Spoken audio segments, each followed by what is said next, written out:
بسم اللہ الرحمن الرحیم۔ ہم عذاب قبر کی روایتیں دیکھ رہے ہیں۔ اس معاملے میں صحیح نقطہ نظر کیا ہے وہ میں نے ابتدا میں بیان کر دیا، اس کو خلاصے کے طور پر سامنے رکھیے۔ یعنی جب انسان اس دنیا سے رخصت ہوتا ہے تو موت کے وقت ہی فرشتوں کے استقبال سے واضح ہو جاتا ہے کہ میرا انجام کیا ہے۔ اس کے بعد آگے کچھ تفصیل آئے گی کہ وہ کس طرح سے اس دنیا سے اس دنیا میں داخلے کے مراحل سے گزرتا ہے۔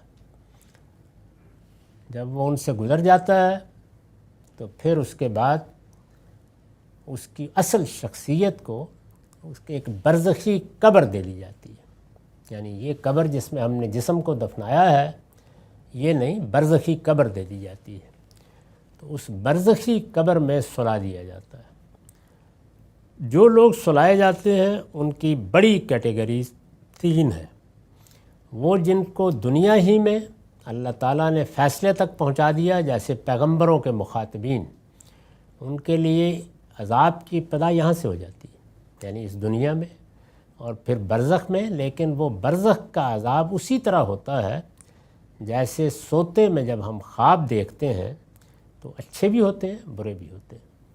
چنانچہ فرعون اور آل فرعون کے ساتھ کیا ہو رہا ہے اس کو سورہ مومن میں بیان کر دیا۔ اس میں یہ نہیں کہا کہ انہیں جہنم میں ڈال دیا گیا ہے، یہ کہا گیا ہے کہ ان کو صبح و شام ان کا جہنم میں ٹھکانہ دکھایا جاتا ہے، اور قیامت میں وہ الی اشد العذاب، اس سخت ترین عذاب میں بھیج دیے جائیں گے۔ تو یہ ایک۔ دوسرے وہ کہ جو انبیاء ہیں، صالحین ہیں، صدیقین ہیں، شہداء ہیں، ان کے لیے اسی برزخی قبر میں اور اسی نیند کے عالم میں اللہ کی عنایتیں شروع ہو جاتی ہیں۔ جیسے میں نے مثال دی، اچھے خواب آتے ہیں، آپ کو لذت بھی ہوتی ہے، رحمت بھی ہوتی ہے، بلکہ اگر کوئی خواب سے اٹھا دے تو آدمی کہتا ہے یہ کیا حرکت کی تم نے۔ اور تیسرے وہ ہیں کہ جن کے حساب کتاب کی ضرورت ہے، یعنی وہ ان دونوں انتہاؤں پر نہیں ہیں۔ وہ قرآن کے الفاظ میں خلطوا عملا صالحا و آخر سیئا، نیکی بھی ہے برائی بھی ہے۔ ایمان کی کتنی رمق ہے، کتنا درجہ ہے، عمل صالح میں کتنا ظہور ہوا ہے، اس کو ماپ کر اتمام حجت ضروری ہے، یعنی مقدمہ چلنا ضروری ہے۔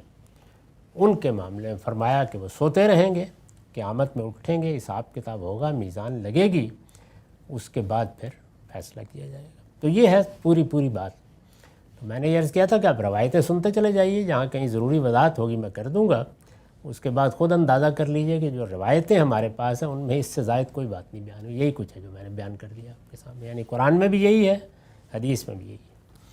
تو اب یہ جو روایت ہم پڑھنے جا رہے ہیں یہ بھی مسند احمد سے ہے، اس کا رقم ہے 24,520۔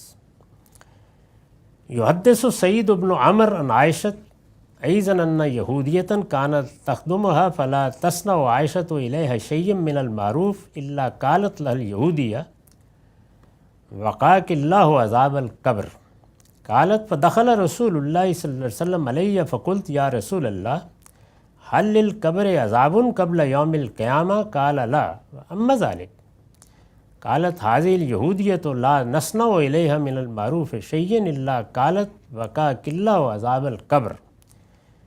قال كذبت يهود وهم على الله عز وجل اكذب لا عذاب دون يوم القيامة۔ قالت ثم مكث بعد ذاك ما شاء الله ان يمكث فخرج ذات يوم نصف النهار مشتملا بثوبه محمرة عيناه وهو ينادي بأعلى صوته أيها الناس أذلتكم الفتن كقطع الليل المظلم أيها الناس لو تعلمون ما أعلم بكيتم كثيرا وضحكتم قليلا أيها الناس استعیذوا باللہ من عذاب القبر فإن عذاب القبر حق۔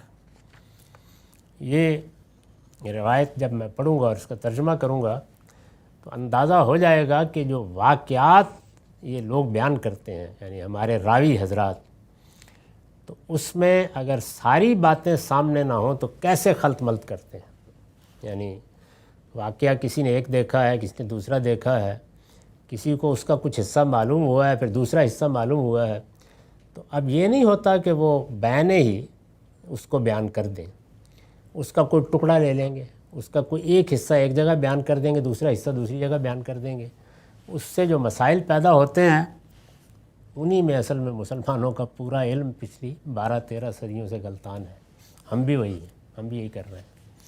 اب یہ سنیے، یہ آپ جان چکے ہیں کہ واقعہ کیسے پیش آیا، یعنی واقعہ اس طرح پیش آیا تھا، یہ پیچھے روایتوں میں بیان ہو چکا ہے کہ سیدہ کے پاس، ام المومنین سیدہ عائشہ کے پاس کوئی یہودیہ آئی ہے اور کوئی اس نے آ کے کوئی مدد مانگی ہے یا کچھ اس طرح کیا ہے، تو وہ جب ان کو مدد دی گئی اور وہ شکر گزار ہوئی، یعنی جیسے کوئی سائل آ جاتا ہے کچھ مانگتا ہے، تو اس نے دعا دی ان کو، اور اس میں یہ بھی بتایا کہ قبر میں عذاب ہوگا۔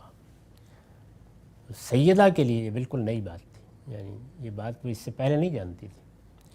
انہوں نے رسول اللہ آئے تو آپ سے بات کی، تو آپ نے نہایت سخت تبصرہ کیا اور کہا کہ قبر میں عذاب کا کیا سوال ہے، یہ نہیں ہوگا۔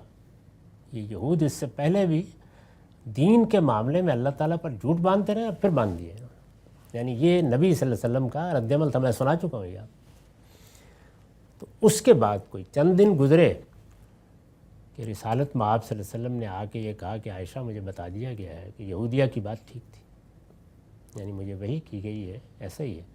پھر وہ واقعہ پیش آیا جو آپ سن چکے ہیں، یا اسی دن پیش آیا جب سورج گرہن ہو گیا، نماز پڑھی تو آپ نے سیدہ کو بھی بتایا اور پھر اس کے بعد لوگوں کو بھی عذاب قبر کے بارے میں پہلی مرتبہ اسی دن بتایا، یعنی نماز ہو گئی، سورج گرہن ختم ہو گیا، خطبہ دیا اور اس میں بتایا، یہ ہے ساری بات۔ اب اس بات کو بکھیر دیا انہوں نے، یعنی ساری بات جو ہے یہ گرفت میں نہیں آتی جب تک کہ آپ اس ساری داستان کو ایک جگہ نہ لے لیں۔ تو اب اس کا ترجمہ سنیے۔ سیدہ عائشہ سے سعید بن عمر بھی یہی واقعہ اس طرح بیان کرتے ہیں، واقعات وہی ہیں، یہی واقعہ اس طرح بیان کرتے ہیں کہ ایک یہودی عورت ان کی خدمت کیا کرتی تھی۔ اب اس میں بھی دیکھیے یہی ہوتا ہے، یعنی کہیں پتہ چلے گا خدمت کیا کرتی تھی، کہیں پتہ چلے گا کوئی اپنی ضرورت پوری کرنے کے لیے آئی تھی، کیوں اب تاثر ہے نا، بیان کر دیتے ہیں، اور یہ ہم سب ایسے ہی کرتے ہیں جب واقعات بیان ہوتے ہیں۔ سیدہ جب اس کے ساتھ کوئی بھلائی کرتی تو وہ انہیں یہ دعا دیتی تھی، ایسے ہوتا ہے، یعنی بعض دعا کے کلمات دیہات میں آپ نے دیکھا ہوگا لوگوں کی زبان پر چڑھے ہوتے ہیں، تو انہیں وہ دعا دیتی تھی کہ اللہ آپ کی قبر کو عذاب سے محفوظ رکھے۔ سیدہ کہتی ہیں کہ نبی صلی اللہ علیہ وسلم اس کے بعد میرے ہاں تشریف لائے تو میں نے عرض کیا یا رسول اللہ، قیامت کے دن سے پہلے کیا قبر کا عذاب بھی ہے؟ یہ وہی قصہ ہے۔ آپ نے فرمایا نہیں، لیکن تم یہ کیوں پوچھ رہی ہو؟ سیدہ نے عرض کیا، اس یہودی عورت کے ساتھ ہم جب بھی کوئی بھلائی کرتے ہیں تو یہ کہتی ہے کہ اللہ آپ کو عذاب قبر سے محفوظ رکھے۔ آپ نے فرمایا یہود نے جھوٹ بولا ہے، یہی نہیں وہ تو اللہ تعالیٰ پر اس سے بڑھ کر جھوٹ باندھتے رہے ہیں، قیامت سے پہلے کسی طرح کا کوئی عذاب نہیں۔ یعنی جو قرآن میں قیامت، عذاب، حساب کتاب ہے، یہ میں پیچھے وضاحت کر چکا ہوں کہ وہ سورہ مومن کی آیت کی طرف کیوں توجہ نہیں یہاں حضرت صلی اللہ علیہ وسلم کی۔ سیدہ کہتی ہیں کہ جب تک اللہ کی مشیت تھی آپ اسی طرح رہے، یہاں تک کہ کچھ عرصے کے بعد ایک دن دوپہر کے وقت چادر لپیٹے ہوئے باہر نکلے۔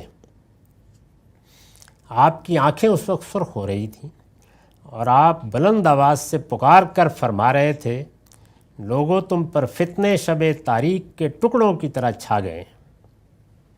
یعنی یہ پھر وہ بتاتی ہیں کہ چند دنوں کے بعد یہ واقعہ پیش آیا۔ یہ تو میں عرض کر چکا کہ بعد میں اللہ تعالیٰ کی طرف سے بتا دیا گیا اور نبی صلی اللہ علیہ وسلم کو توجہ دلا دی گئی کہ آپ کا وہ تاثر یا رائے صحیح نہیں تھی، لہٰذا عذاب قبر تو ہے۔ کن کے لیے وہ ایک الگ بحث ہے، لیکن ہے۔ اس میں جو جملہ نقل کیا گیا ہے اس سے پہلے یہ بتایا گیا ہے کہ آپ کی آنکھیں اس وقت سرخ ہو رہی تھیں اور دوپہر کا وقت تھا اور چادر لپیٹے ہوئے باہر نکلے۔ یہ صاف معلوم ہوتا ہے کہ آپ نے رویا دیکھا ہے۔ نبی صلی اللہ علیہ وسلم پر قرآن نازل ہوتا تھا، قرآن نے بتا دیا کہ وہ تو جبریل امین لے کر آتے ہیں اور وہ باللفظ نازل ہوتا ہے۔